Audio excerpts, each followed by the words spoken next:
എല്ലാവർക്കും സ്വാഗതം. അപ്പൊ നമ്മള് ഒരു ക്വസ്റ്റ്യൻ പേപ്പറിനെ കിട്ടിക്കഴിയുമ്പോൾ അതിലെ സൈക്കോളജി ഭാഗത്തെ എങ്ങനെ ഹാൻഡിൽ ചെയ്യും എന്നതിനെ പറ്റി ഡിസ്കസ് ചെയ്യാൻ വേണ്ടിയാണ് നമ്മൾ ഒരു ക്വസ്റ്റ്യൻ പേപ്പറും അതുമായിട്ട് ബന്ധപ്പെട്ട 30 ക്വസ്റ്റ്യൻസ് ഇന്നിവിടെ പരിചയപ്പെടുത്തുന്നത് നിങ്ങൾക്ക്. അപ്പൊ നിങ്ങൾ ഇതിന്റെ ഉത്തരങ്ങളൊക്കെ നമ്മൾ ഡിസ്കസ് ചെയ്ത് പോകുമ്പോൾ നിങ്ങൾക്ക് അറിയാവുന്ന ഉത്തരങ്ങളൊക്കെ നിങ്ങൾ ചാറ്റ് ബോക്സിൽ വന്ന് അതിന്റെ ഉത്തരങ്ങളൊക്കെ പ്രൊവൈഡ് ചെയ്യുക. ഓക്കെ, അപ്പൊ ഇന്ന് നമ്മുടെ ക്ലാസ്സുകൾ ആരംഭിക്കുകയാണ്. ഫസ്റ്റ് ഓഫ് ഓൾ നിങ്ങൾ മനസ്സിലാക്കേണ്ട കാര്യം, സൈക്കോളജിയിലെ 30 ചോദ്യങ്ങൾ രണ്ട് രീതിയിലാണ്. ഒന്ന് നമ്മൾ പഠിച്ച സൈക്കോളജി, മറ്റൊന്ന് പെഡഗോഗി എന്ന് പറയുന്ന ഭാഗം. ഈ പെഡഗോഗി എന്ന് പറയുന്നതുകൊണ്ട് ഉദ്ദേശിക്കുന്നത് എന്താണെന്ന് വെച്ചിട്ടുണ്ടെങ്കിൽ നമ്മുടെ കോമൺ സെൻസിൽ നിന്നും ഒരു ടീച്ചർ എന്ന നിലയിൽ നമ്മുടെ കോമൺ സെൻസിൽ നിന്നും നമ്മൾ എടുത്തെഴുതുന്ന ചോദ്യങ്ങൾ ഉണ്ട് ഇതില്. ഓക്കെ, നമ്മൾ ചില ചോദ്യങ്ങൾ പരിചയപ്പെടുമ്പോൾ നമ്മൾ കേട്ട് പഠിച്ചിട്ടല്ലോ എന്നൊക്കെ നമുക്ക് ചിന്ത വരും. അത് നമ്മുടെ കോമൺ സെൻസിനനുസരിച്ച് എഴുതേണ്ട ക്വസ്റ്റ്യൻസ് ആണ് അല്ലെ. ഇങ്ങനെ രണ്ട് രീതിയിലുള്ള ചോദ്യങ്ങളാണ് ഇതിൽ വരിക സൈക്കോളജി. ഓക്കെ, ഒന്ന് നമ്മൾ പഠിച്ച കറക്റ്റ് സൈക്കോളജി ഭാഗത്തു നിന്നും, മറ്റൊന്ന് പെഡഗോഗി ഭാഗത്തും. ചില വർഷങ്ങളിൽ പെഡഗോഗി കൂടുതലും സൈക്കോളജി കുറവും, ചില വർഷങ്ങളിൽ സൈക്കോളജി കൂടുതലും പെഡഗോഗി കുറവും, ഇങ്ങനെ വരാറുണ്ട്. ഈക്വൽ ആയിട്ട് വരാൻ ചാൻസുകൾ കുറവാണ് ഇതുവരെ കണ്ടിരിക്കുന്നത്. അപ്പൊ ഈ രണ്ട് രീതിയിലുള്ള ചോദ്യങ്ങളെ എങ്ങനെ സമീപിക്കണം എന്നുള്ളതിനെ പറ്റി നിങ്ങൾക്ക് ഒരു അവബോധം തരികയാണ് ഇന്നത്തെ ക്ലാസ്സിലൂടെ പ്രധാനമായിട്ട് നമ്മൾ ലക്ഷ്യമിടുന്നത്. ഓക്കെ, അപ്പോ നിങ്ങൾ പറയുന്ന ക്വസ്റ്റ്യൻസ് ഒക്കെ ആയിട്ട് നമ്മൾ ഡിസ്കസ് ചെയ്യുമ്പോൾ നിങ്ങളുടെ ഉത്തരങ്ങളൊക്കെ നിങ്ങൾ പറയുക. ഓക്കെ, കാര്യങ്ങളൊക്കെ ക്ലിയർ ആണല്ലോ അല്ലെ. എങ്ങനെ ഒരു OMR ഷീറ്റിനെ ഹാൻഡിൽ ചെയ്യണം എന്നൊക്കെ നമ്മൾ തുടർന്ന് ക്ലാസ്സുകളിലൊക്കെ ആയിട്ട് നമ്മൾ അറിയിക്കും. ഓക്കെ, അപ്പോൾ ആദ്യത്തെ നമ്മുടെ ഒരു ക്വസ്റ്റ്യൻ പേപ്പറിന്റെ ഭാഗം നോക്കാം. 2023 ഓഗസ്റ്റ് മാസം നടന്നൊരു ക്വസ്റ്റ്യൻ പേപ്പറാണിത്. താഴെ പറയുന്ന മാർഗങ്ങളിൽ കുട്ടികളെ സ്കൂളിൽ വിജയിക്കാൻ സഹായിക്കുന്ന രീതികൾ കണ്ടെത്തും. താഴെ കുറച്ച് കാര്യങ്ങൾ പറഞ്ഞിട്ടുണ്ട്.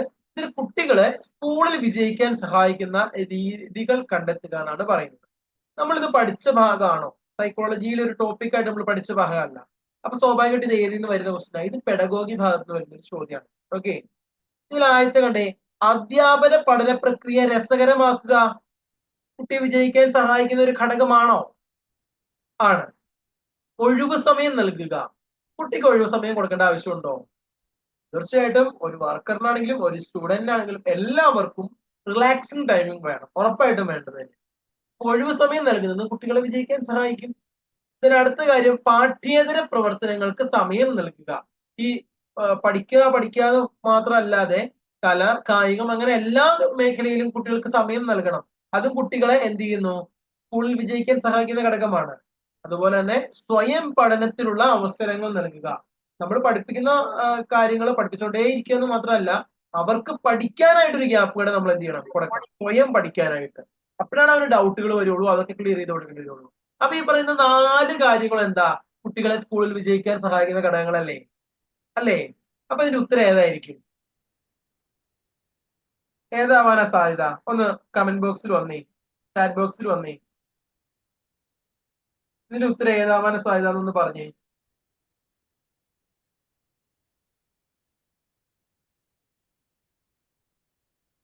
ഓപ്ഷൻ എ കണ്ടോ?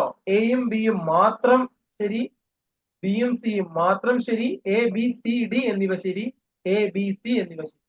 ഇതിൽ ഏതായിരിക്കും ഇതിന്റെ ഉത്തരം? അതെ, തീർച്ചയായിട്ടും ഇതിന്റെ ഉത്തരം സി ആണ്. ഇപ്പൊ ഈ ക്വസ്റ്റിനെ ഹാൻഡിൽ ചെയ്യണം എങ്ങനെയാന്ന് നിങ്ങൾക്ക് മനസ്സിലായോ? നമ്മൾ പഠിച്ച ഭാഗമല്ല കാര്യം പ്രത്യേകിച്ച്, കാരണം എന്താ, ഇത് പെഡഗോഗി ഭാഗത്ത് വരുന്ന ചോദ്യമാണ് അല്ലെ. അപ്പോ ഈ ക്വസ്റ്റിനെ എങ്ങനെയുള്ള ക്വസ്റ്റിനെ എങ്ങനെ ഹാൻഡിൽ ചെയ്യണം എന്നാണ് നമ്മൾ ഇന്നിവിടെ പരിചയപ്പെടുത്തുന്നത്. ഈ ക്വസ്റ്റ്യൻ നിങ്ങൾക്ക് സ്വാഭാവികമായിട്ടും കിട്ടും. ജനറൽ ന്യൂട്രൽ സ്കൂളുകൾ എന്ന് പറയുന്നത് ഇപ്പൊ കൂടുതൽ പ്രാധാന്യം കൂടി വരുന്നു. നമ്മളറിയാം, നമുക്ക് ഈ ജനറൽ ന്യൂട്രൽ യൂണിഫോം ഒക്കെ ചില സ്കൂളുകളൊക്കെ അവതരിപ്പിച്ചിട്ടുണ്ട്. അതായത് ആൺ പെൺ വ്യത്യാസം ഇല്ലാതെ പോകുന്നു, അതിനാണ് അങ്ങനെ പറയുന്നത്. അതിനാണ് ലിംഗനിഷ്പക്ഷ സ്കൂളുകൾ. അതിന്റെ രൂപീകരണത്തിന് ഇപ്പൊ പ്രാധാന്യം കൂടുതലാണ്. ഇത് എന്ത് ഉറപ്പിക്കുന്നതിന് വേണ്ടിയാണ്? ഓക്കെ, നിങ്ങൾ അവിടെ നോക്കിയേ, 4 കാര്യങ്ങൾ കാണാം. ലിംഗവിവേചനം, ലിംഗസ്വത്വം, ലിംഗസമത്വം, ലിംഗപക്ഷപാതം. നിങ്ങളൊന്ന് ഊഹം പറഞ്ഞു നോക്കി, ഇതിന്റെ ഉത്തരം ഏതായിരിക്കും? എന്തിനു വേണ്ടിയാ ജനറൽ ന്യൂട്രൽ സ്കൂളുകൾ ആരംഭിക്കുക? ലിംഗം നിഷ്പക്ഷ സ്കൂളുകൾ കൂടുതലായിട്ട് ഇപ്പൊ പ്രാധാന്യം കൂടുതലാണ്. എന്തിനു വേണ്ടിയായിരിക്കും അത് ആരംഭിക്കുന്നത്? തീർച്ചയായിട്ടും സി, ഉത്തരം സി ആണ് അതിന്റെ. ലിംഗനിഷ്പക്ഷ സ്കൂൾ എന്തിനാ? ലിംഗസമത്വം, ജെൻഡർ ഇക്വാലിറ്റി ഉറപ്പിക്കാൻ വേണ്ടി. എന്താ ജെൻഡർ ഇക്വാലിറ്റി എന്ന് ഉദ്ദേശിക്കുന്നത്? സ്ത്രീക്കും പുരുഷനും അല്ലെങ്കിൽ ആൺകുട്ടിക്കും പെൺകുട്ടിക്കും തുല്യമായ അവസരം, അവരുടെ ലിംഗവ്യത്യാസത്തിന്റെ പേരിൽ അവർക്കൊരു വിവേചനം പാടില്ല. ഇതാണ് ലിംഗസമത്വം. ഇനി ഒരു ടീച്ചർ പെൺകുട്ടികളെ പരിഗണിക്കാതെ അല്ലെങ്കിൽ പെൺകുട്ടികളോട് മാത്രം പരിഗണന കാണിക്കുന്നു, അല്ലെങ്കിൽ ആൺകുട്ടികളോട് മാത്രം പരിഗണന കാണിക്കുന്നതാണ് ഏത് ഈ തന്നിരിക്കുന്ന ഓപ്ഷനില് ലിംഗ പക്ഷപാതം. ഒരാളോട് മാത്രം പ്രത്യേക പരിഗണന കാണിക്കുന്നതാണ് ലിംഗപക്ഷപാതം എന്നുള്ളത്. ഇനി ലിംഗവിവേചനം എന്ന് പറഞ്ഞാൽ എന്താ? ഇതിന്റെ അടിസ്ഥാനത്തിൽ മാറ്റി നിർത്തുന്നത്. ഓക്കെ, ആൺപെൺ വ്യത്യാസത്തിന്റെ അടിസ്ഥാനത്തിൽ ഒരു കൂട്ടരെ മാറ്റി നിർത്തുന്നതാണ് ലിംഗവിവേചനം. ലിംഗസ്വത്വം എന്ന് പറഞ്ഞാൽ എന്താ?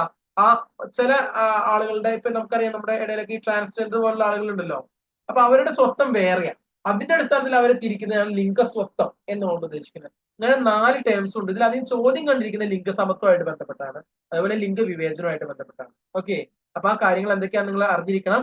ലിംഗസമത്വം എന്താണ്? ആൺ പെൺ വ്യത്യാസം കൂടാതെ എല്ലാവർക്കും ഈക്വൽ അവസരങ്ങൾ നൽകുക. ലിംഗപക്ഷപാതം എന്ന് പറഞ്ഞാൽ ഒരു ടീച്ചർ ഇപ്പൊ ആൺകുട്ടികളെ മാത്രം കെയർ ചെയ്യുന്നു, പെൺകുട്ടികളെ മൈൻഡ് ചെയ്യുന്നില്ല, അവിടെ നടക്കുന്ന ലിംഗപക്ഷപാത. ഇനി മൈൻഡ് ചെയ്യാതെ ഒരു കൂട്ടരെ മാറ്റിയിട്ടേക്കുന്നു, ഇതാണ് ലിംഗ വിവേചനം. ലിംഗസ്വത്വം എന്ന് പറഞ്ഞാൽ എന്താ? സ്വത്വത്തിന്റെ അടിസ്ഥാനത്തിൽ ആളുകളെ വേർതിരിച്ചു കാണും, അതുണ്ടാവാതിരിക്കുക. ഈ 4 കാര്യങ്ങൾ പ്രധാനപ്പെട്ടതാണ്. ഓക്കെ, നമ്മുടെ ഈ ക്വസ്റ്റ്യൻ എങ്ങനെ ഹാൻഡിൽ ചെയ്തതെന്ന് നിങ്ങൾക്ക് മനസ്സിലായി. ഇനി മൂന്നാമത്തെ ചോദ്യമാണ്, ഒരു ടീച്ചർ ക്ലാസ്സിൽ ഒരു പുതിയ പ്രശ്നം നൽകിയപ്പോൾ ഒരു കുട്ടിക്ക് അത് പരിഹരിക്കാൻ സാധിച്ചില്ല, കാരണം അവൻ അല്ലെങ്കിൽ അവൾ മുൻപ് ഒരു പ്രശ്നം പരിഹരിക്കാൻ ഉപയോഗിച്ച അതേ മാനസിക പ്രവർത്തനങ്ങളാണ് പ്രശ്നപരിഹാരത്തിന് ഉപയോഗിച്ചത്. പ്രശ്നപരിഹാരത്തിലെ തടസ്സത്തിന്റെ പേരെന്താണ്? ഓക്കെ, അതായത് നിങ്ങളുടെ ഒരു ജീവിതവുമായിട്ട്, ഇതും പെഡഗോഗിയായിട്ട് ബന്ധപ്പെട്ട ഒരു ക്വസ്റ്റ്യൻ ആണ്. അതായത് നിങ്ങളുടെ ജീവിതത്തിൽ നിങ്ങൾക്ക് എന്തെങ്കിലും ഒരു പ്രശ്നം പരിഹരിക്കാൻ പറ്റാതെ പോയെന്ന് വിചാരിക്കുക. നിങ്ങൾ അന്നേരം എടുത്ത ഒരു രീതി ഉണ്ടാവുമല്ലോ, അത് തന്നെ വേറൊരു പ്രശ്നം വരുമ്പോൾ നിങ്ങൾ എടുത്തു, അപ്പൊ ആ പ്രശ്നം നിങ്ങൾക്ക് പരിഹരിക്കാൻ പറ്റണില്ല. അപ്പൊ നിങ്ങൾക്ക് നിങ്ങളുടെ ആ മാനസിക നില മാറ്റാൻ ആഗ്രഹമില്ല, നിങ്ങൾ ആ പഴയ ചിന്താഗതി തന്നെ കിടക്കുകയാണ് അല്ലേ? ഇതുമായിട്ട് ബന്ധപ്പെട്ട് വരുന്ന പ്രശ്നം ഏതാ കുട്ടിയുടെ? ഒരു ഊഹം പറഞ്ഞേ നിങ്ങൾ ചാറ്റ് ബോക്സിൽ ഒന്ന് പറഞ്ഞു നോക്കി. അതായത് ആ ആള് അയാളുടെ രീതികൾ മാറ്റാൻ തയ്യാറല്ല, എവിടെയോ ആള് ഇങ്ങനെ പെട്ട് കിടക്കുകയാണ്. രീതികൾ മാറ്റിയാലാണ് ആ പ്രശ്നം പരിഹരിക്കാൻ പറ്റുള്ളൂ. അപ്പൊ അങ്ങനെ ആ പെട്ട് കിടക്കുന്ന അവസ്ഥയ്ക്ക് പറയുന്നതാണ് ഏത്? നിങ്ങൾ ഗസ് ചെയ്തോ, തെറ്റിക്കോട്ടെ, നോ പ്രോബ്ലം, ഒന്ന് ഗസ് ചെയ്ത് പറഞ്ഞേ.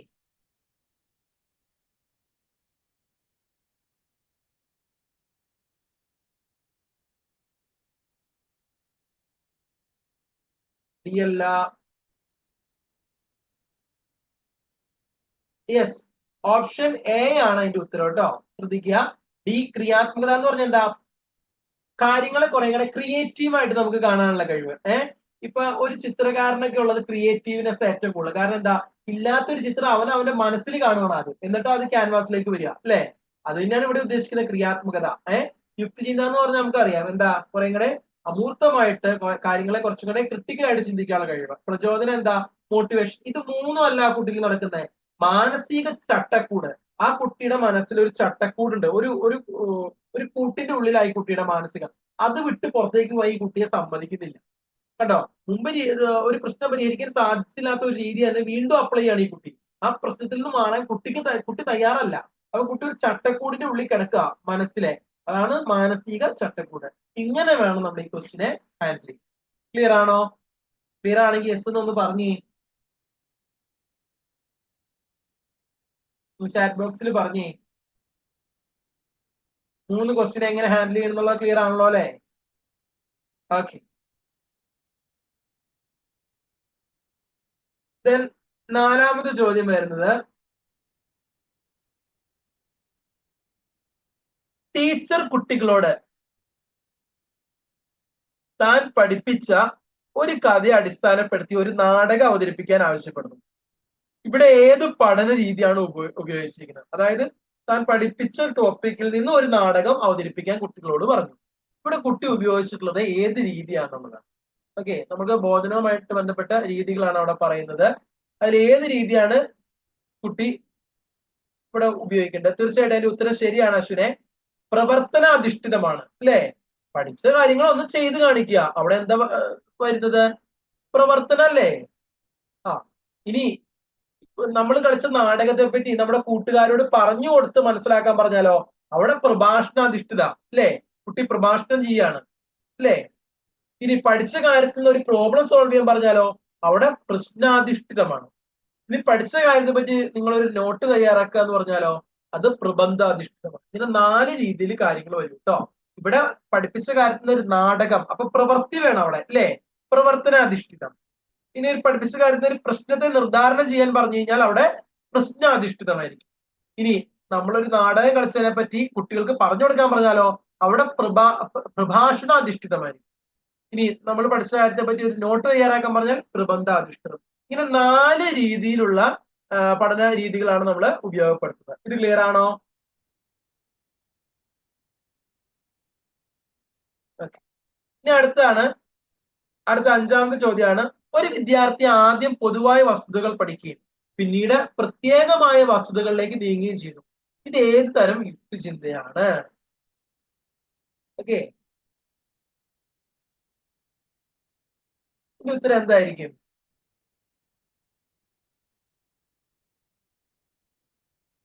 എ അല്ല, സംശയം വരും അത്. ഓക്കെ, ഇനി ഇതിന്റെ ഉത്തരം ബി ആണ്, ഡിഡക്റ്റീവ്. അതായത് ആദ്യം ജനറൽ ആയിട്ടുള്ള കാര്യങ്ങൾ പഠിച്ച് പിന്നീട് പ്രത്യേകമായ വസ്തുക്കൾ, അതായത് സ്ഥൂലത്തിൽ നിന്ന് സൂക്ഷ്മത്തിലേക്ക് നമ്മൾ പഠിച്ചിരിക്കുന്ന കാര്യമാണ്, അല്ലെ? ആദ്യം ജനറൽ ഫാക്ടിൽ നിന്നും പിന്നീട് സ്പെസിഫിക്കിലേക്ക്, സ്ഥൂലത്തിൽ നിന്ന് സൂക്ഷ്മത്തിലേക്ക്. ഇതിന് ഇംഗ്ലീഷിൽ പറയുന്ന ഡിഡക്റ്റീവ് എന്നാണ് കേട്ടോ. ഇൻഡക്റ്റീവ് എന്ന് പറഞ്ഞാൽ നേരെ തിരിച്ചാ. അതെന്താ? സൂക്ഷ്മത്തിൽ നിന്ന് സ്ഥൂലത്തിലേക്ക്. അപ്പൊ ഇതിന്റെ ഉത്തരം ഡിഡക്റ്റീവ്, ഓപ്ഷൻ ബി. ക്ലിയർ ആണോ? ഓപ്ഷൻ ബി ആണ്. ഇനി അടുത്ത 6, താഴെ പറയുന്നതിൽ സെഫാലോ കോഡൽ തത്വവുമായി ബന്ധപ്പെട്ട വികാസ തത്വം ഏതാണ്? ഓക്കെ, സെഫാലോ കോഡൽ തത്വവുമായിട്ട് ബന്ധപ്പെട്ട് ഏതാണെന്നുള്ളത് നമ്മൾ ഈ പറയുന്ന ഓപ്ഷൻ 4 കാര്യങ്ങൾ നമ്മൾ പഠിച്ചു തന്നെയാണ്, അല്ലെ? എന്തൊക്കെയായിരുന്നു? വികാസം ശരീര മധ്യത്തിൽ നിന്ന് വശങ്ങളിലേക്ക് നടക്കുന്നു, വികാസം സഞ്ചിത സ്വഭാവത്തോട് കൂടിയതാണ്, വികാസം ഗതി നിയമം പാലിക്കുന്നു, വികാസം തല മുതൽ കാല് വരെ എന്ന ക്രമത്തിൽ നടക്കുന്നു. ഇതിൽ ഏതായിരിക്കും അതിന്റെ ഉത്തരം?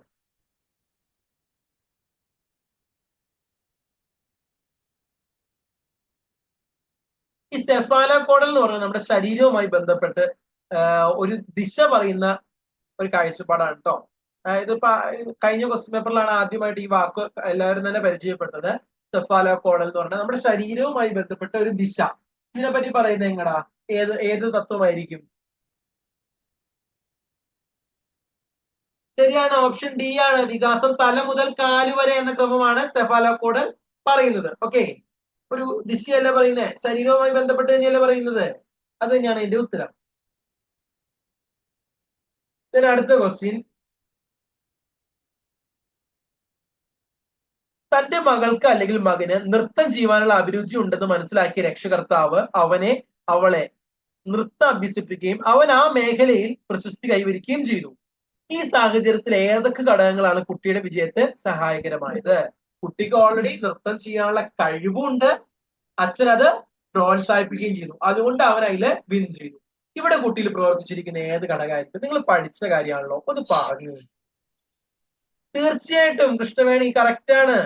അശ്വിനെ കറക്റ്റ് ആണ്. എന്താണ്? പാരമ്പര്യവും പരിസ്ഥിതിയും അല്ലെങ്കിൽ പരിസരവും. പാരിസ്ഥിതികം എന്നൊക്കെ ഇതിൽ കൊടുത്തേക്കുന്നത്. കാരണം അവന് പാരമ്പര്യമായിട്ട് അവന് ഡാൻസ് ചെയ്യാനുള്ള കഴിവുണ്ട്, അവന്റെ അച്ഛൻ അല്ലെങ്കിൽ അവന്റെ ചുറ്റുപാട് എന്ത് ചെയ്തു? അതിനെ പ്രോത്സാഹിപ്പിച്ചു. അതുകൊണ്ട് ഈ കുട്ടിയുടെ വിജയത്തിന് സഹായകരമായ ഘടകമാണ് ഇത്, പാരമ്പര്യവും പരിസരവും. ഓക്കെ, ഇനി അടുത്താണ് ബുദ്ധിമാനം 130 മുകളിലുള്ള കുട്ടി അറിയപ്പെടുന്നത് എങ്ങനെയാണ്? 130 എന്ന് പറഞ്ഞാൽ ഏറ്റവും ടോപ്പ് സ്കോർ IQ ടെസ്റ്റിൽ, അല്ലെ? ഏറ്റവും ടോപ്പാണ് 130. അതിന് മേലുള്ള കുട്ടി എങ്ങനെയായിരിക്കും അറിയപ്പെടുക? ഒന്ന് ഗസ് ചെയ്തേ. എളുപ്പമുള്ള, വളരെ എളുപ്പമുള്ള ക്വസ്റ്റ്യൻ ആണല്ലോ അത്.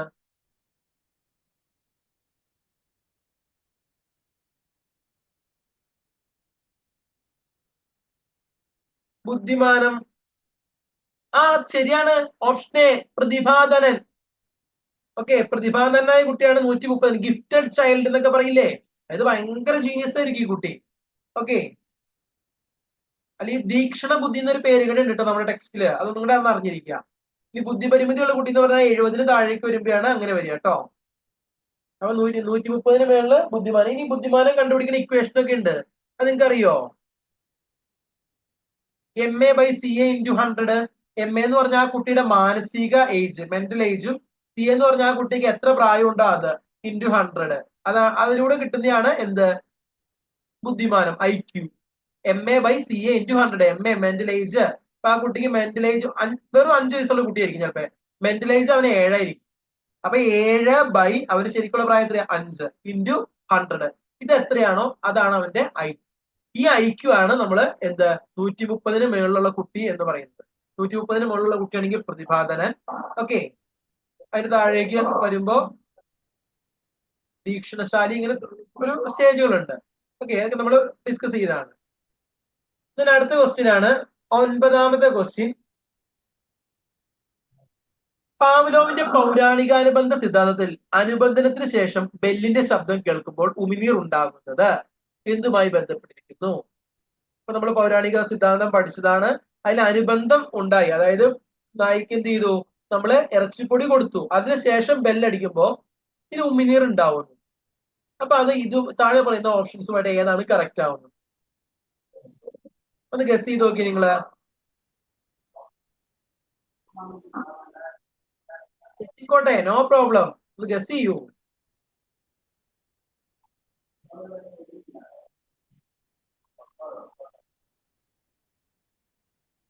ഓപ്ഷൻ ബി ആണ് കേട്ടോ അതിന്റെ ശരിയായ ഉത്തരം. അനുബന്ധിത പ്രതികരണം. നമ്മൾ ഇറച്ചിപ്പൊടി കൊടുക്കുകയും ചെയ്തു, മണിയൊച്ച കേൾപ്പിക്കുകയും ചെയ്തു. ഇതിനാണ് അനുബന്ധിത പ്രതികരണം എന്ന് പറയുന്നത്. ഇനി അനുബന്ധം ചെയ്യാത്ത പ്രതികരണം എന്ന് പറഞ്ഞാൽ എന്താ? ചോദകം എന്ന് പറഞ്ഞാൽ എന്താ? ഇറച്ചിപ്പൊടി കൊടുത്തില്ല, പിന്നെന്താ, മണി അടിച്ച മാത്രമേ ഉള്ളൂ. അതാണ് അനുബന്ധം ചെയ്യാത്ത ചോദകം. അനുബന്ധിത പ്രതികരണം എന്ന് പറഞ്ഞാൽ എന്താ? ഇറച്ചിപ്പൊടി കൊടുത്തു, മണിയടിയും കേൾപ്പിച്ചു. അപ്പൊ നായിൽ എന്തുണ്ടായി? തലൈവരി വന്നു, അല്ലെങ്കിൽ ഉമിനീർ വന്നു. കണ്ട, അനുബന്ധിത പ്രതികരണമാണിത്. നായിൽ വന്നത് എന്താണെന്നാണ് ചോദിച്ചേക്കണേ. ഉമിനീർ ഉണ്ടാകുന്നത്. ഓക്കെ, അനുബന്ധിത പ്രതികരണം. ഇനി അനുബന്ധനം ചെയ്യാത്ത പ്രതികരണം എന്ന് പറഞ്ഞാൽ എന്താ? നമ്മൾ ഇറച്ചിപ്പൊടി കൊടുത്തില്ല, മണിയുടെ ശബ്ദം കേട്ടപ്പോഴേ നായില് തലൈവറി ഉണ്ടായി. അതാണ് അനുബന്ധം ചെയ്യാത്ത പ്രതികരണം. ഇനി അനുബന്ധിത ചോദകം എന്ന് പറഞ്ഞാൽ എന്താ? ഇറച്ചിപ്പൊടിയും മണിയും ഒരുമിച്ച് കൊടുക്കുന്നത്. ഈ 4 കാര്യങ്ങൾ ക്ലിയർ ആണോ? പാവ്ലോവിന്റെ നായിൽ ചെയ്ത പരീക്ഷണവുമായിട്ട് ബന്ധപ്പെട്ട് ഈ 4 കാര്യങ്ങൾ ക്ലിയർ ആണോ? ആണെങ്കിൽ ഒന്ന് ആണെന്ന് പറഞ്ഞേ. അശ്വിൻ ഓക്കെയാണ്, വേറെ ആർക്കെങ്കിലും? ഓക്കെ. അപ്പൊ ഈ ക്വസ്റ്റ്യൻ എങ്ങനെ ഹാൻഡിൽ ചെയ്യണേന്ന് നിങ്ങൾ പഠിച്ചു. ഇനി അടുത്ത വളരെ എളുപ്പമുള്ള ക്വസ്റ്റ്യൻ ആണല്ലോ. വ്യക്തിത്വത്തിൽ മനോവിശ്ലേഷണ സിദ്ധാന്തം മുന്നോട്ട് വെച്ചത് ആരായിരുന്നു? വളരെ എളുപ്പമാണ്, പഠിച്ചതാണ്. ശരിയാണ്, ശരിയാണ്. പോന്നോട്ടെ, ഉത്തരങ്ങൾ പോന്നോട്ടെ. ശരിയാണ്, ഓപ്ഷൻ എ. ആരാ? Sigmund Freud. വ്യക്തിത്വം നമ്മളൊരു മാപ്പൊക്കെ വെച്ച് പഠിച്ചതാ അല്ലേ? സിഗ്മണ്ട് ഫ്രോയിഡ് ആണെന്ന് നമുക്കറിയാം. അദ്ദേഹം 3ആയിട്ട് തിരിച്ചു എന്നൊക്കെ പറഞ്ഞ് നമ്മൾ പഠിച്ചതല്ലേ വ്യക്തിത്വത്തെ? മനസ്സിന്റെ ഘടന, മനസ്സിന്റെ തലങ്ങൾ, മനോവിശ്ലേഷണ സിദ്ധാന്തം അല്ലേ? ഓക്കെ. ഇനി അടുത്തത് 11ാമത്തെ ക്വസ്റ്റ്യൻ. മാസ്ലോയുടെ ആവശ്യങ്ങളുടെ ശ്രേണിയിൽ 3ാമത്തായുള്ള തലത്തിൽ വിശദീകരിച്ചിരിക്കുന്ന ആവശ്യം തിരഞ്ഞെടുക്കുക. മാസ്ലോയുടെ ആവശ്യങ്ങളുടെ ശ്രേണി നമ്മൾ പഠിച്ചിരുന്നു. ഇതിൽ 3ാമത്തെ ഏതായിരുന്നു? വേഗം പറഞ്ഞേ.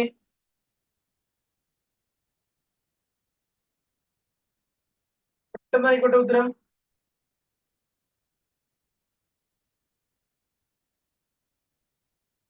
മാസ്ലോയുടെ ആവശ്യങ്ങളുടെ ശ്രേണി നമ്മൾ പഠിച്ചതാണ്. ശരിയാണ്, ഓപ്ഷൻ സി ആണ്. ഓപ്ഷൻ സി ആണ്, ശരിയാണ്. സ്നേഹിക്കാനും സ്നേഹിക്കപ്പെടുവാനുള്ള ആവശ്യം നമ്മൾ പറഞ്ഞു. 1ാമത്തെ ആവശ്യമാണ് ശാരീരിക ആവശ്യം, 2ാമത്തെയാണ് സുരക്ഷിതത്വ ആവശ്യം, 3ാമത്തെ സ്നേഹിക്കപ്പെടാനുള്ള ആവശ്യം, 4ാമത്തെ ആദരിക്കപ്പെടാനുള്ള ആവശ്യം, 5ാമത്തെ ആത്മസാക്ഷാത്കാരം. ഇനി അതിന്റെ ഇടയ്ക്ക് ജ്ഞാന സമ്പാദനമൊക്കെ ആയിട്ട് ബന്ധപ്പെട്ട് വരുന്നുണ്ട്. അത് നമ്മൾ വിശദമായിട്ട് ക്ലാസ്സിൽ പറഞ്ഞതാണ് അല്ലെ? അറിവ് സമ്പാദിക്കുന്നതിന്റെ ആവശ്യവും സൗന്ദര്യാത്മകത അതിന്റെ ഇടയ്ക്ക് വരുന്നുണ്ട്, ലാസ്റ്റത്തേന് തൊട്ട് മുമ്പായിട്ട്. അതുകൂടെ അറിഞ്ഞിരിക്കുക. അപ്പൊ ഇതാണ് മാസ്ലോയുടെ ശ്രേണിയുമായി ബന്ധപ്പെട്ട് വന്ന ക്വസ്റ്റ്യൻ. അതൊക്കെ മിക്കവാറും എല്ലാ ക്വസ്റ്റ്യൻ പേപ്പറിലും കാണുന്ന ക്വസ്റ്റ്യൻ. അതൊക്കെ ആ ഐഡിയ ഷുവർ ആയിട്ട് നിങ്ങൾ കംപ്ലീറ്റ് ചെയ്യാം കേട്ടോ. ഇനി ബ്രൂണറുടെ അഭിപ്രായത്തിൽ ഏത് ഘട്ടത്തിലാണ് കുട്ടി വസ്തുക്കളെ മനസ്സിൽ രൂപങ്ങളായി ആവിഷ്കരിക്കുന്നത്? ഐക്കൺസ്. ഓക്കെ, കുട്ടികള് മനസ്സിന് രൂപങ്ങളെ സങ്കല്പിക്കുന്ന സ്റ്റേജ് ഏതാണ്? അതിന്റെ ഉത്തരം എന്ന് പറഞ്ഞേ. ശരിയാണ്, പോന്നോട്ടെ. ഉത്തരം ബിംബന ഘട്ടം. നമ്മൾ 1ാമത്തെ ഘട്ടം ഏതാണെന്ന് പറഞ്ഞ ബ്രൂണറുടെ അഭിപ്രായത്തില്? 1ാമത്തെയാണ് ഏത്? പ്രവർത്തന ഘട്ടം. ഇതിലില്ല, ഓപ്ഷനിലില്ല. പ്രവർത്തന ഘട്ടം. അവിടെ കുട്ടി കൈ നുണയുന്നതിലൂടെയാണ് കുട്ടിയുടെ ആശയം പ്രകടിപ്പിക്കുന്നത്. അവിടെ കുട്ടിക്ക് ഭാഷയില്ല, ഒരു പ്രതിബിംബങ്ങളില്ല, ഒന്നുമില്ല. രണ്ടാമത്തെ ഘട്ടമാണ് ബിംബന ഘട്ടം. ഇവിടെ കുട്ടിക്ക് എന്ത് ചെയ്യും? കുട്ടി തന്റെ വസ്തുക്കളെ മനസ്സിൽ ഇങ്ങനെ ഓരോ ഐക്കൺസ് ആയിട്ട് സെറ്റ് ചെയ്യും, ഓരോ രൂപങ്ങളായിട്ട്. ഓക്കെ. മൂന്നാമത്തെ ഘട്ടമാണ് പ്രതീകാത്മക ഘട്ടം. ഇവിടെ കുട്ടിക്ക് ഭാഷയുണ്ട്. അപ്പൊ കുട്ടി എന്ത് ചെയ്യും? ഭാഷയിലൂടെ കാര്യങ്ങളെ കൺവേ ചെയ്യും. ഇത് ഉയർന്ന തലം ഏതാന്ന് വെച്ച് കഴിഞ്ഞാൽ ഏതാ? പ്രതീകാത്മക ഘട്ടമാണെന്ന് അറിഞ്ഞിരിക്കുക. ഇങ്ങനെ 3 ഘട്ടങ്ങളുമായിട്ട് ബന്ധപ്പെട്ടാണ്. അപ്പൊ ബ്രൂണറുടെ അഭിപ്രായത്തിൽ ഏത് ഘട്ടത്തിലാണ് കുട്ടി വസ്തുതകളെ മനസ്സിൽ രൂപങ്ങളായി ആവിഷ്കരിക്കുന്നതെന്ന് വെച്ചാൽ അത് ബിംബന ഘട്ടത്തിലാണെന്ന് അറിഞ്ഞിരിക്കുക. ക്ലിയർ ആണോ? ക്ലിയർ ആണോ?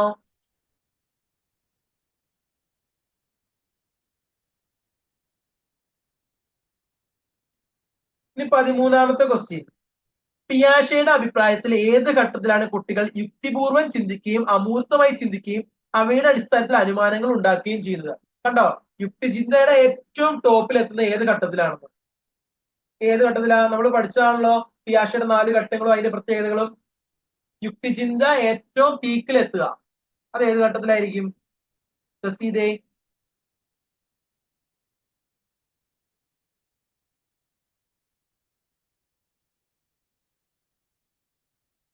ശരിയാണ്. പോന്നോട്ടെ, നിങ്ങളുടെ ആൻസറുകൾ പോന്നോട്ടെ.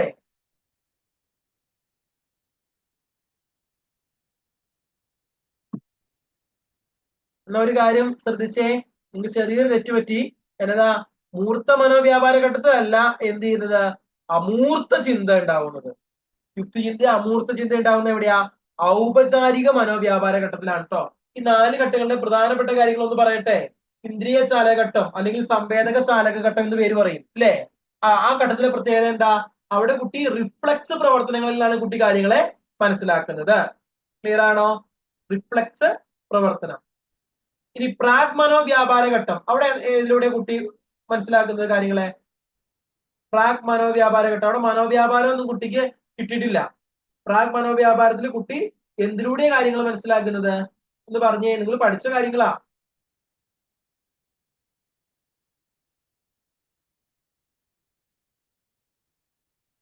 പ്രാഗ് മനോവ്യാപാര ഘട്ടത്തിൽ കുട്ടികൾ കാര്യങ്ങളെ മനസ്സിലാക്കുന്നത് എങ്ങനെയാണെന്ന്?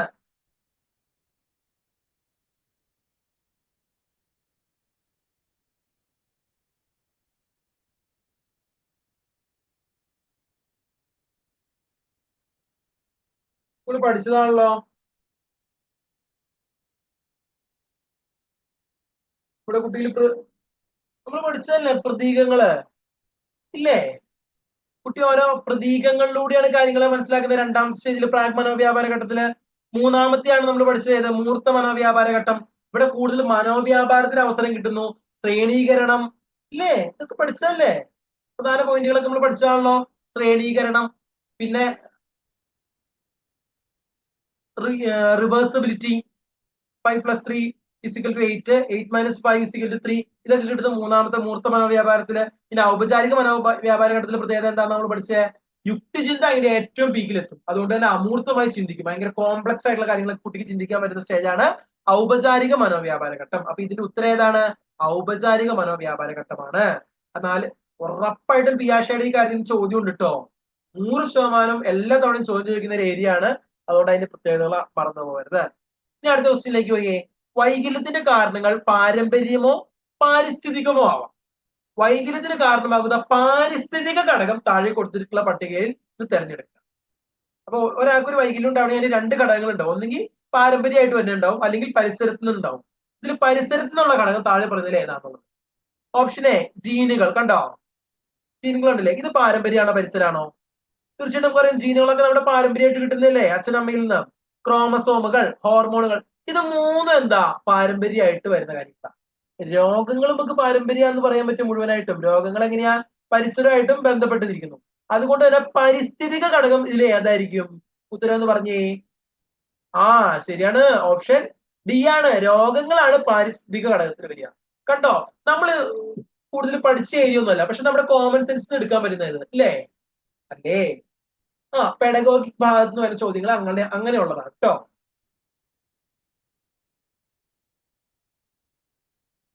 ഇത്രയും കാര്യങ്ങൾ നിങ്ങൾക്ക് ക്ലിയർ അല്ലേ? ക്ലിയർ അല്ലേ? ഒന്ന് പറഞ്ഞേ.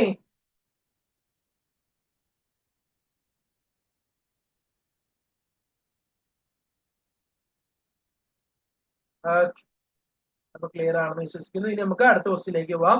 15ാമത്തെ ക്വസ്റ്റ്യൻ. താഴെ പറയുന്നതിൽ തെറ്റായ പ്രസ്താവനയിൽ 4 കാര്യങ്ങൾ അവിടെ പറഞ്ഞിട്ടുണ്ട്. അതിൽ തെറ്റായത് നിങ്ങൾ ഊഹം ഒന്ന് പറഞ്ഞാൽ.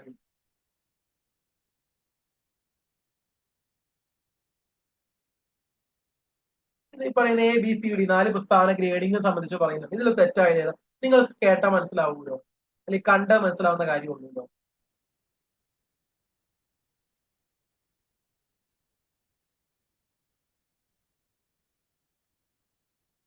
ഓപ്ഷൻ സി അല്ല.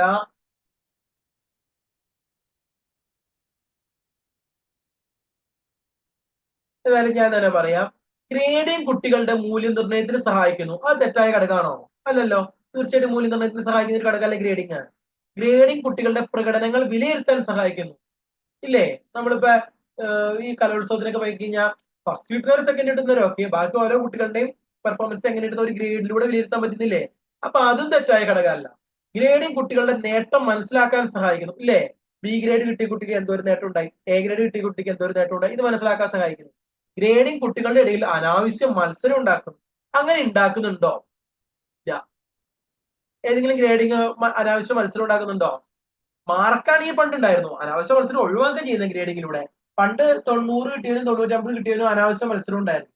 ഇപ്പൊ 90 കിട്ടിയവനും 95 കിട്ടിയവനും A+ കാരനാ. അതുകൊണ്ട് ആ മത്സരം ഒഴിവാക്കി. അല്ലേ? നമ്മുടെ കോമൺ സെൻസിൽ ചിന്തിക്കാവുന്ന കാര്യം. അപ്പൊ ഇതിന്റെ ഉത്തരം ഏതാണ്? ഡി ആണ്. ക്ലിയർ ആണോ? ഇതിന്റെ അടുത്ത ക്വസ്റ്റ്യൻ ആണ്. അസുഖം കാരണമാണ് പരീക്ഷയ്ക്ക് ജയിക്കാൻ സാധിക്കാത്തത് എന്നൊരു കുട്ടി പരാതി പറയുന്നു. ഇവിടെ കുട്ടി പ്രയോഗിച്ച പ്രതിരോധ തന്ത്രം ഏതാണ്? പഠിച്ചതാണല്ലോ പ്രതിരോധ തന്ത്രങ്ങള്. വേഗം ഇതിന്റെ ഉത്തരം പറഞ്ഞേ. തന്റെ പരാജയത്തിന്റെ കാരണം മറ്റൊരു കാരണത്തിന്മേൽ നിക്ഷേപിക്കുന്നു. ഏതായിരുന്നു ഉത്തരം? എ ആണ്. യുക്തീകരണമാണ് കേട്ടോ, ഉദാത്തീകരണമല്ല. ശ്രദ്ധിക്കണേ. ഉദാത്തീകരണം, ദമനവും നിഷേധവും യുക്തീകരണം ഒക്കെ എന്താ നമ്മൾ കൃത്യമായിട്ട് ആദ്യത്തെ ക്ലാസ്സുകളിൽ തന്നെ പഠിച്ചു പോയതാണ്. ഇതിന്റെ ഉത്തരം യുക്തീകരണമാണ്. അടുത്തത് ക്വസ്റ്റ്യൻ ആണ്. നന്നായി പാട്ട് നൃത്തവും ചെയ്യുന്ന ഒരു കുട്ടി ഗാർഡനറുടെ മൾട്ടിപ്പിൾ ഇന്റലിജൻസ് സിദ്ധാന്തം അനുസരിച്ച് ഏതൊക്കെ ബുദ്ധിയാണ് കുട്ടിക്കുള്ളത്? ആയിട്ട് പാട്ട് പാടാനും നൃത്തം ചെയ്യാനും കഴിയുന്ന കുട്ടിക്ക് താഴെ പറഞ്ഞാൽ ഏത് ബുദ്ധിയായിരിക്കും ഉണ്ടാവുക? വേഗം നിങ്ങൾക്ക് കിട്ടുന്ന കാര്യമുള്ളൂല്ലോ. ആ ഓപ്ഷനിലേക്ക് ഒന്ന് വായിച്ചു നോക്കിയാൽ വേഗം കിട്ടും. വേഗം ഉത്തരം പറഞ്ഞേ. ശരിയാണ്. ഓപ്ഷൻ ബി ആണ്. സംഗീതപരവും ശാരീരിക ചലനപരമായ ബുദ്ധി. ഓക്കെ. ഈ ഭാഷാപര ബുദ്ധി എന്ന് പറഞ്ഞാൽ എന്താ? ചില കുട്ടികൾക്ക് വേഗം ഭാഷകൾ പഠിച്ചെടുക്കാനും നന്നായിട്ട് ഭാഷ ഉപയോഗിക്കാനും പ്രസംഗിക്കാനും എഴുതാനും ഒക്കെ നല്ല അടിപൊളി ലാംഗ്വേജ് ഉണ്ടാവും. ഇങ്ങനെയുള്ളവരിൽ കാണുന്ന ഭാഷാപരവും സ്ഥലപരമായ ബുദ്ധി. ഈ ഭാഷാപരവും സംഗീതപരവും എന്ന് പറഞ്ഞൊരു ബുദ്ധി ഇല്ല കേട്ടോ. അത് ഒരു വെറുതെ ഓപ്ഷൻ എന്നാണ്. അടുത്ത പ്രകൃതിപരവും ഭാഷാപരവുമായ ബുദ്ധി. അങ്ങനെ ഒന്നില്ല. പ്രകൃതിപരമായ ബുദ്ധി എന്നുണ്ട്. അതായത് നമ്മുടെ എൻവയോൺമെന്റിനെ സംരക്ഷിക്കുക, അതിന്റെ പ്രാധാന്യം എന്താ, ഇങ്ങനെയൊക്കെ തിരിച്ചറിയുന്ന കുട്ടി എന്ത് ചെയ്യും? എൻവയോൺമെന്റ് സംരക്ഷിക്കാനുള്ള കുറെ കാര്യങ്ങൾ ഇതിനുള്ള ബുദ്ധിയാണ് പ്രകൃതിപരമായ ബുദ്ധി. ആ പേരിൽ നിന്ന് തന്നെ കിട്ടും മൾട്ടിപ്പിൾ ഇന്റലിജൻസ് കേട്ടോ. ഇത്രയും കാര്യങ്ങൾ ക്ലിയർ അല്ലേ?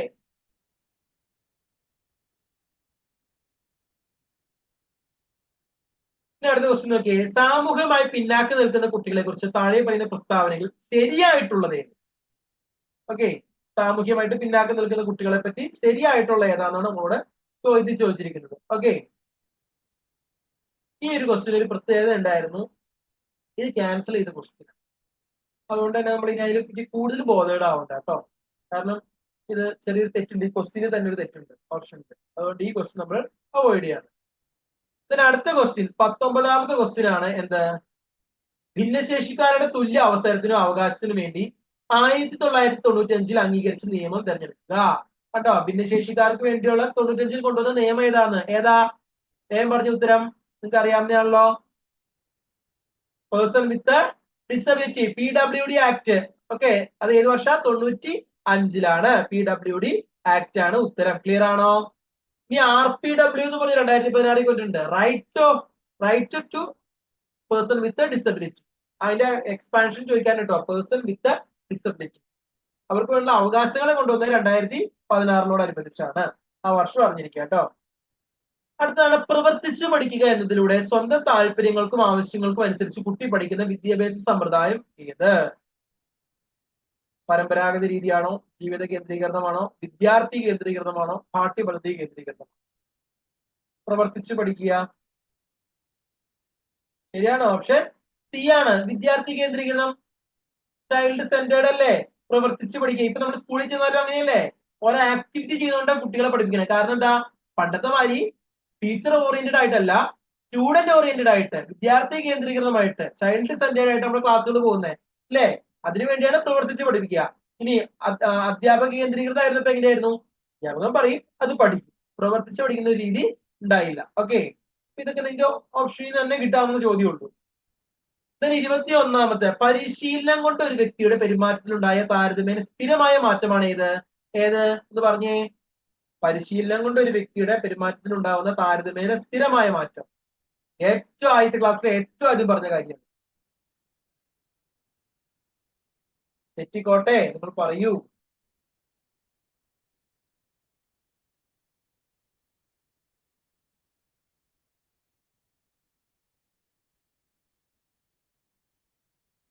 സിമ്പിളാണ് അതിന്റെ ആൻസർ, പഠനം. ഓക്കെ, പഠനമാണ് അതിന്റെ ആൻസർ. നമ്മൾ പഠനം എന്താന്നുള്ളത് പറഞ്ഞപ്പോ തന്നെ ആദ്യം പറഞ്ഞ കാര്യം അത്.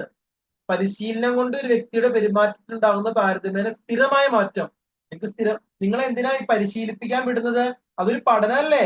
കാരണം നിങ്ങളുടെ മാറ്റം ഉണ്ടാവണം. സ്കൂളിലേക്ക് വിടുന്നത് എന്തിനാ, പരിശീലനം കൊണ്ട് ഒരു വ്യക്തിയുടെ പെരുമാറ്റത്തിൽ, നിങ്ങൾ ടീച്ചിങ്ങിലൊക്കെ കൂടുതൽ കാര്യങ്ങൾ നിങ്ങൾ പഠിച്ച് പഠിച്ച് പഠിച്ച് മാറ്റം കൊണ്ടുവരാൻ വേണ്ടിയല്ലേ. അത് സ്ഥിരമായ മാറ്റമായിരിക്കും, നിങ്ങളുടെ സ്ഥിരമായിരിക്കും അത്. അതുകൊണ്ട് തന്നെ അതാണ് പഠനം. അടുത്ത ക്വസ്റ്റ്യൻ, ക്ലാസ് മുറിയിലും കളിസ്ഥലത്തും കുട്ടികളുടെ പെരുമാറ്റം പഠിക്കുന്നതിന് വേണ്ടി ഒരു അധ്യാപകന് ഉപയോഗിക്കാൻ സാധിക്കുന്ന ഫലപ്രദമായ രീതി ഏത്? നമ്മൾ ഇത് 4 പഠിച്ചതാണ് അല്ലെ. അഭിമുഖം എന്താന്ന് നമുക്കറിയാം, മനഃശാസ്ത്ര ടെസ്റ്റ് എന്താണെന്ന് അറിയാം, നിരീക്ഷണം എന്താണെന്ന് അറിയാം, റേറ്റിംഗ് സ്കെയിൽ അറിയാം. ഒരു സ്കൂളിലെ ടീച്ചർക്ക് തോന്നുകയാണ് ഈ പയ്യന്റെ സ്വഭാവം എങ്ങനെയാണ്, സ്കൂളിലും ക്ലാസ്സിലും കളിസ്ഥലത്തൊക്കെ എങ്ങനെയാണെന്ന് അറിയാൻ വേണ്ടി ടീച്ചർ ചെയ്യാവുന്ന രീതി ഏതാ? ശരിയാണ്, ഓപ്ഷൻ സി, നിരീക്ഷണം. നിരീക്ഷിക്കുക എന്നുള്ളതാണ് സ്വഭാവ പഠനത്തിന്റെ ആദ്യകാല രീതിയാണ്. സ്വഭാവം പഠിക്കണേ എന്ത് ചെയ്യണം, നിരീക്ഷണം തന്നെ വേണം. ഓക്കെ, അടുത്ത ക്വസ്റ്റ്യൻ ഒന്ന് വായിച്ചു നോക്കിയേ. അതിന് ഉത്തരം നിങ്ങളൊന്ന് ഗസ് ചെയ്തേ, എന്നിട്ട് ഞാൻ പറയാം. തെറ്റിക്കോട്ടെ, നോ പ്രോബ്ലം, പക്ഷെ നിങ്ങളൊന്നും പറയാം.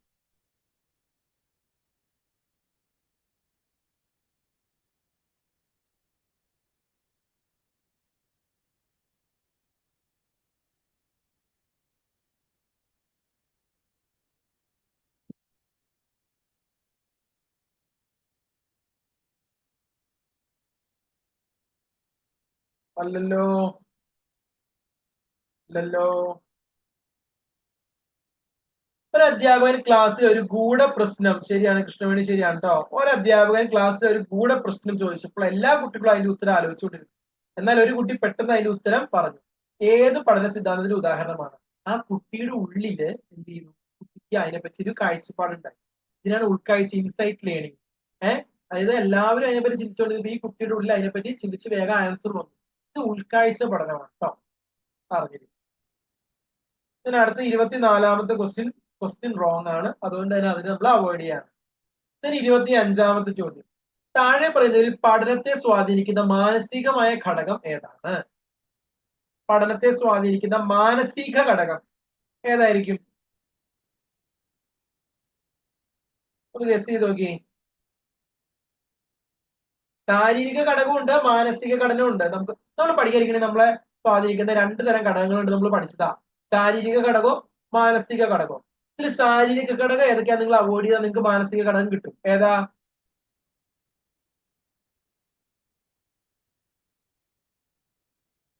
അല്ലല്ലോ, ഫിറ്റ്നസ്. നമ്മൾ ഈ ക്ഷമത എന്ന് പറയുമ്പോ അതിന്റെ ഇംഗ്ലീഷിലേക്ക് നോക്കിയേ. ഫിറ്റ്നസ് ശാരീരികമാണോ മാനസികമാണോ? ഫിറ്റ്നസ് ശാരീരികമാണ്. ഹെൽത്ത് ശാരീരികല്ലേ, ഏജ് ശാരീരികല്ലേ. ഇപ്പൊ മാനസികമായിട്ട് എന്താ, മോട്ടിവേഷൻ അഥവാ പ്രചോദനം. നമുക്ക് ചില മലയാളം വേർഡ് മനസ്സിലാവാതെ അതിന്റെ ഇംഗ്ലീഷ് വേർഡിൽ നോക്കി നമുക്ക് വേഗം കിട്ടൂട്ടോ. അങ്ങനെ കൂടെ ഒന്ന് നോക്കാൻ നിങ്ങൾ പഠിക്കണം. ഓക്കെ, ഇപ്പൊ പ്രചോദനല്ലേ, നമുക്ക് മനസ്സിനൊരു മോട്ടിവേഷൻ കിട്ടണ്ടേ, അത് നമ്മുടെ ശരീരത്തിൽ നല്ല ഉണ്ടാവണേ, മാനസികമായിട്ട് കിട്ടണ്ടേ അല്ലേ. അപ്പൊ പഠനത്തെ സ്വാധീനിക്കുന്ന മാനസിക ഘടകം ഏതാന്ന് വെച്ച് കഴിഞ്ഞാൽ അത് മോട്ടിവേഷൻ അഥവാ പ്രചോദനമാണെന്ന് അറിഞ്ഞിരിക്കുക. അടുത്ത ക്വസ്റ്റ്യൻ കണ്ടോ, LAD, ലാംഗ്വേജ് അക്വിസിഷൻ ഡിവൈസ്, നമ്മൾ പഠിച്ചാണ് അല്ലേ. ഈ യൂണിവേഴ്സൽ ഗ്രാമർ എന്നീ ആശയങ്ങൾ, LADയും അതേപോലെ യൂണിവേഴ്സൽ ഗ്രാമർ, ഈ 2 ആശയങ്ങൾ മുന്നോട്ട് വെച്ചത് ആരാണ്? Language acquisition. അപ്പൊ ലാംഗ്വേജുമായിട്ട് ബന്ധപ്പെട്ട ഒരു വ്യക്തിയാണല്ലോ, ഭാഷാ പഠനമായിട്ട് ബന്ധപ്പെട്ട ഒരു വ്യക്തിയാണല്ലോ, അതാരായിരുന്നു? നോവാം ചോംസ്കി ആണെന്ന് അറിഞ്ഞിരിക്കുക കേട്ടോ. ഓക്കെ, ഭാഷാ പഠനമായിട്ട് ബന്ധപ്പെട്ട ഏറ്റവും ആധികാരികമായിട്ട് പഠനം നടത്തിയ നോവാം ചോംസ്കി ആണ്. അതുകൊണ്ട് തന്നെ LAD അതുപോലെ യൂണിവേഴ്സൽ ഗ്രാമർ എന്നീ ആശയങ്ങൾ കൊണ്ടുവന്നത് നോം ചോസ്കി ആണെന്ന് അറിഞ്ഞിരിക്കുക. എല്ലാവരും ആൻസർ ശരിയാണ്. ഓക്കെ, അടുത്തത് 27ാമത്തെ ചോദ്യം. ഒരു കുട്ടിക്ക് കണക്കുമായി ബന്ധപ്പെട്ട പ്രശ്നങ്ങൾ പരിഹരിക്കുന്നതിന് ബുദ്ധിമുട്ടാണ്. ഏത് തരം പഠന വൈകല്യമാണ് എന്ന് തിരിച്ചറിയാം. കണക്ക്, ഗണിത പ്രശ്നങ്ങളുമായിട്ട് ബന്ധപ്പെട്ട പഠന വൈകല്യം ഏതാ? വേഗം പറഞ്ഞേ. ശരിയാണ്.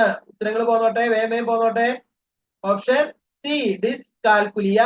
ബാക്കിയൊക്കെ എന്നാ നിങ്ങൾക്ക് അറിയാലോ, പിന്നെ ഞാൻ പ്രത്യേകിച്ച് പറഞ്ഞു പോകുന്നില്ല. ഓക്കെ, ഇനി അടുത്തത്, വായനാ ബുദ്ധിമുട്ടായുള്ള ഒരു കുട്ടിക്ക് താഴെ പറയുന്നതിൽ ഏത് രീതി സ്വയം തീർക്കുന്നതിന് വേണ്ടി ഉപയോഗിക്കാൻ സാധിക്കും? കുട്ടിക്ക് വായിക്കാൻ ബുദ്ധിമുട്ടാണ്, വായിക്കാനുള്ള ബുദ്ധിമുട്ടാണ്. ഏത് അവസ്ഥയ്ക്ക് ആ പഠന വൈകല്യം ഏതാ മോളി പറഞ്ഞേക്കണേല് വായിക്കാനുള്ള ബുദ്ധിമുട്ട്?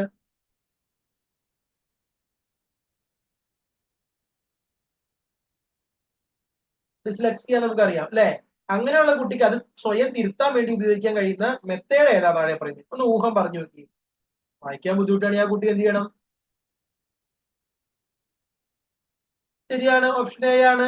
റെക്കോർഡർ ഇല്ലേ? വായിക്കാൻ ബുദ്ധിമുട്ടുള്ള കുട്ടിയാണെങ്കിൽ ആ റെക്കോർഡർ വെച്ച് ക്ലാസ് കേട്ട് പഠിക്കും ഇല്ലേ? ഇതിലൂടെ സിമ്പിൾ ആയിട്ട് ആലോചിക്കണേ. ഭയങ്കര കോംപ്ലക്സ് ആയിട്ട് അമൂർത്തമായിട്ട് നിങ്ങൾ ചിന്തിച്ചു പോകുന്നു വേണ്ട. വളരെ സിമ്പിൾ ആയിട്ടുള്ള കാര്യങ്ങളൊക്കെ എടുത്ത് ചോദിക്കുള്ളൂ.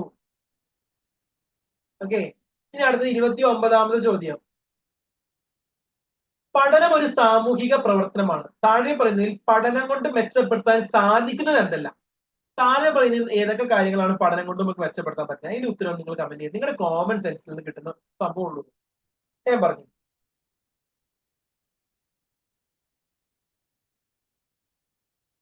ശരിയാണ്, ഓപ്ഷൻ ഡി ആണ്. എല്ലാം നമുക്ക് മെച്ചപ്പെടുത്താൻ പറ്റില്ലേ? സഹകരണം, ക്ലാസ്സിൽ കുട്ടികളായിട്ട് സഹകരിക്കാൻ പഠിക്കുന്നു, വിശ്വാസം, ബഹുമാനം, ഇതെല്ലാം നമ്മൾ പഠനം കൊണ്ട് കിട്ടുന്നില്ല നമുക്ക്. മൂളി പറഞ്ഞ എല്ലാം നമുക്ക് മെച്ചപ്പെടുത്താൻ സാധിക്കും. കണ്ടോ, കോമൺ സെൻസിന് കിട്ടിയ ഉത്തരം അത്.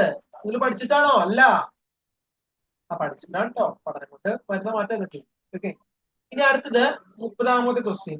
മിക്ക വിദ്യാഭ്യാസ സ്ഥാപനങ്ങളിലും ഒരു കുട്ടിയുടെ വികസനത്തിന്റെ എല്ലാ വശങ്ങളും മൂല്യനിർണ്ണയം നടത്തും. ഈ മൂല്യനിർണ്ണയ പ്രക്രിയ അറിയപ്പെടുന്നത്, അതായത് പഠനത്തിൽ അവൻ എങ്ങനെ, ആക്ടിവിറ്റിയിൽ എങ്ങനെ, അസൈൻമെന്റ് ചെയ്ത് വെക്കണേൽ എങ്ങനെ, പ്രസന്റ് ആവണേൽ എങ്ങനെ, ഇതെല്ലാം വിലയിരുത്തുന്നു നമ്മുടെ സ്കൂളിൽ അല്ലെ? ഈ മൂല്യനിർണ്ണയം ഏതാ? നിങ്ങൾക്ക് മലയാളം വായിച്ചു കിട്ടിയില്ലെങ്കിൽ ഇംഗ്ലീഷ് ഒന്ന് വായിച്ചു നോക്കും. ഉത്തരം വേഗം ഒന്ന് കമന്റ് ചെയ്ത്. എന്താ സാറിന്റെ രണ്ട് ആൻസർ?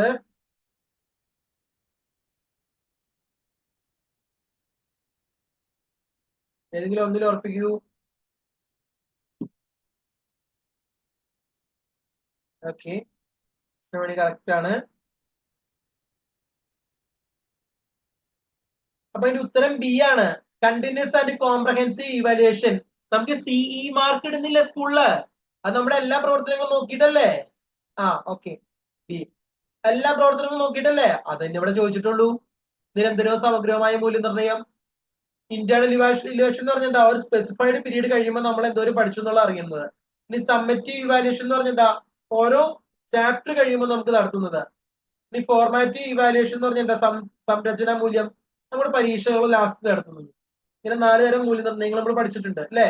സ്കൂളിൽ നമ്മുടെ എല്ലാ കാര്യങ്ങളും മൂല്യനിർണ്ണയം നടത്തും. നമ്മുടെ ടീച്ചർമാരെല്ലാം നോക്കിയിട്ട് നമുക്ക് മാർക്ക് ഇടുന്നില്ലേ? Continuous evaluation mark, CE, continuous and comprehensive evaluation എന്ന് പറയട്ടോ, സിഇ. ഓക്കെ, ഇത്രയും കാര്യങ്ങളാണ്, 30 ചോദ്യങ്ങളാണ് നമ്മള് സൈക്കോളജിയിൽ. ഈ 30 ചോദ്യം ഇപ്പൊ നമ്മുടെ എന്റെ കൂടെ ഇരുന്ന് നിങ്ങൾ ഡിസ്കസ് ചെയ്തപ്പോൾ നിങ്ങൾക്ക് ഏറ്റവും ചുരുങ്ങിയത് 20, 25, 23 എന്നെങ്കിലും നിങ്ങൾ പറഞ്ഞിട്ടുണ്ട്. ഓക്കെ, 2 നമ്മൾ ക്യാൻസൽ ചെയ്തു. അപ്പൊ ഈ 2 ക്യാൻസൽ ചെയ്ത് കഴിഞ്ഞാൽ അതിൻ്റെതായ ബെനിഫിറ്റ് നിങ്ങൾക്ക് ഇതിലും വരും കേട്ടോ, മാർക്കിലും വരുവേ. അപ്പൊ അത് കഴിഞ്ഞ് കഴിഞ്ഞാൽ നിങ്ങളൊരു 4-5 നിങ്ങൾക്ക് പറയാൻ ബുദ്ധിമുട്ടുണ്ടായുള്ളൂ. അത് കഴിഞ്ഞ് 23 നിങ്ങൾക്ക് കിട്ടി. മതി. സൈക്കോളജിയിൽ നിങ്ങൾ 30, 22, 23 മേടിച്ചാൽ മതി. നിങ്ങൾ 29, 30 മേടിക്കണം എന്ന് ഞാൻ പറയില്ല. ഓക്കെ, അതേ മാർക്ക് ബാക്കി വിഷയങ്ങൾ നിങ്ങൾ ഒപ്പിച്ചാൽ മതി. നിങ്ങൾ 90 എന്ന് പറയുന്ന സ്കോറൊക്കെ സുഖമായിട്ട് കടന്നു പോകും. ഓക്കെ, അപ്പൊ ഇങ്ങനെ വേണം നമ്മൾ ഒരു പരീക്ഷയില് സൈക്കോളജിയെ സമീപിക്കാൻ. 2 രീതിയിലുള്ള കാര്യങ്ങളുണ്ട്. നമ്മൾ പഠിച്ചതുകൊണ്ട് നമ്മുടെ കോമൺ സെൻസ് ചെയ്യുന്ന ചോദ്യങ്ങളുണ്ട്. അപ്പൊ അതിന് നിങ്ങൾ എന്താ വെച്ചാൽ വൃത്തിയായിട്ട് ഒന്ന് വായിക്കണം. അപ്പൊ നമ്മൾ എക്സ്പ്ലെയിൻ ചെയ്തില്ലേ, ഇതുപോലെ ഒരാൾക്ക് എക്സ്പ്ലെയിൻ ചെയ്ത് കൊടുക്കുന്ന പോലെ, ഒരാളെ പഠിപ്പിക്കുന്നത് പോലെ അല്ല നിങ്ങൾ ഇതാണ് വൃത്തിയായിട്ട് വായിക്കുക കേട്ടോ. ഇങ്ങനെയാണ് നമ്മൾ ഇത് ഹാൻഡിൽ ചെയ്യുക. ഇനി നമ്മൾ അടുത്തൊരു ക്വസ്റ്റ്യൻ പേപ്പർ ആയിട്ട് വീണ്ടും കാണാം. ഓക്കെ, അപ്പൊ ഇത്രയും ഇന്ന് പറഞ്ഞ കാര്യങ്ങൾ എല്ലാവർക്കും ക്ലിയർ ആണോ? ആണെങ്കിൽ ആണെന്നും, ഇനി എന്തെങ്കിലും ഡൗട്ട് ഉണ്ടെങ്കിൽ അതൊന്ന് വേഗം ഒന്ന് ചാറ്റ് ബോക്സിൽ വന്ന് ഉള്ളവരെല്ലാവരും ഒന്ന് വന്ന് ഒരു മെസ്സേജ്, ഒരു ഫീഡ്ബാക്ക് വന്നിട്ട് പോയി. ഓക്കെ,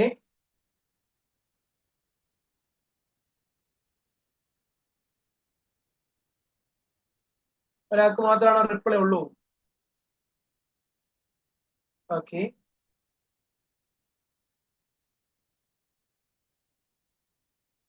എന്നാ നിങ്ങൾ എല്ലാവരും നന്ന അടിപൊളിയായിട്ട് പരീക്ഷ എഴുതിക്കൊള്ളണം.